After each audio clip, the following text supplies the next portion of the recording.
और मुख्यमंत्री योगी आदित्यनाथ लाइव है, क्या कुछ कह रहे हैं, चलिए आपको सुनवाते हैं।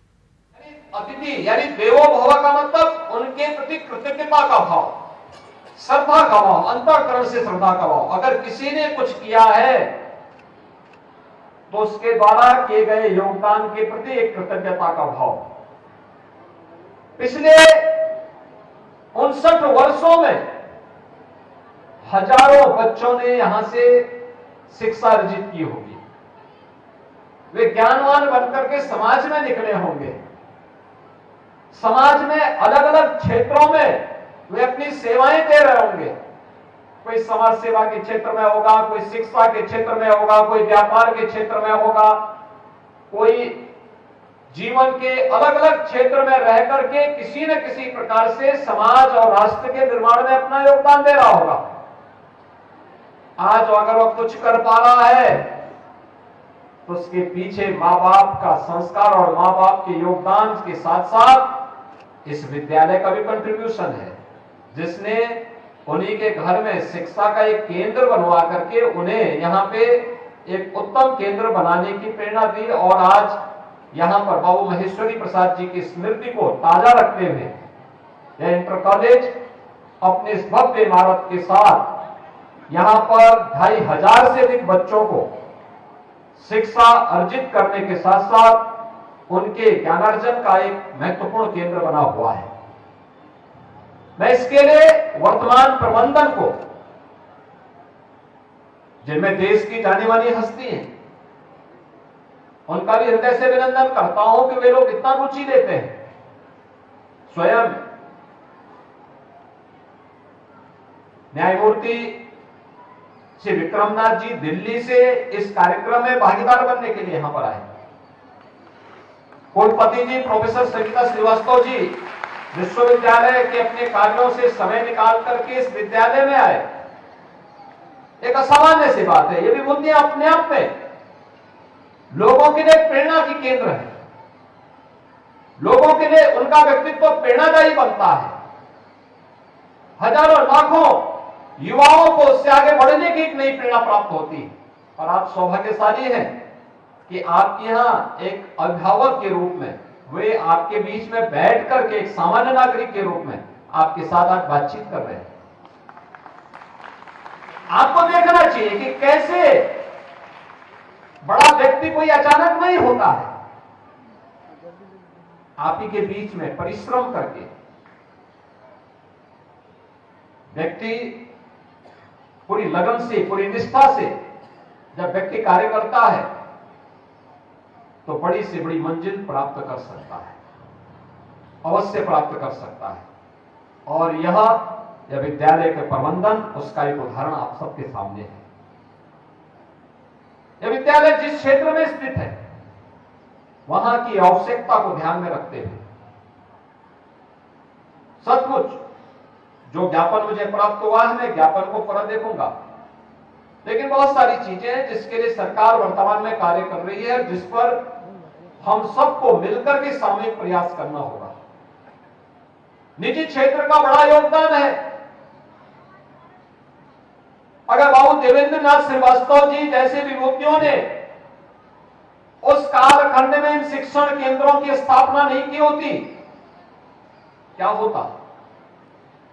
जगह जगह जो विद्यालय बने, शिक्षा के केंद्र बने, ये केंद्र समाज के कंट्रीब्यूशन से लोगों ने अपनी प्रॉपर्टी दे करके, अपनी संपत्ति लगा करके, अपने पूर्वजों की कीर्ति को बनाए रखने के लिए, समाज का मार्गदर्शन करने के लिए, हमारी आने वाली पीढ़ी समाज और राष्ट्र के लिए कुछ योगदान दे पाएगी, इसके लिए उनके द्वारा एक प्रयास प्रारंभ हुआ।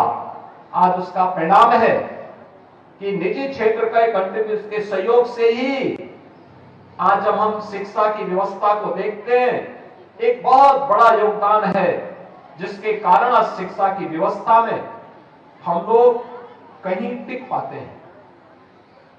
याद रखना, जब भी समाज आगे होता है और सरकार पीछे होती है तो समाज प्रगति के नित नए प्रतिमान स्थापित करता है।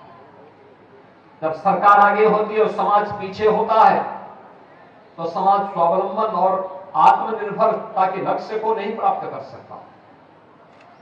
इसलिए समाज आगे था तो यह देश विश्व गुरु के रूप में स्थापित हुआ। जब हमने समाज को पीछे कर दिया, परिणाम क्या था? यह देश पिछड़ता गया। आज एक शुभ लक्षण हमें दिखाई देते हैं। समाज जागरूक हो चुका है, आगे बढ़ने के लिए प्रेरित हो चुका है।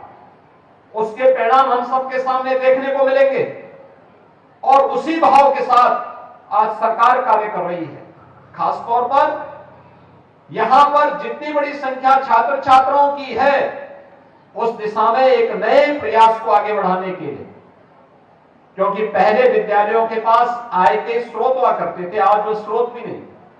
तो सरकार ने तय किया है प्रोजेक्ट अलंकार के तहत कोई भी विद्यालय जो सरकार के द्वारा वित्त पोषित है या सरकारी विद्यालय है, उन सभी विद्यालयों के हमने एक व्यवस्था दी है।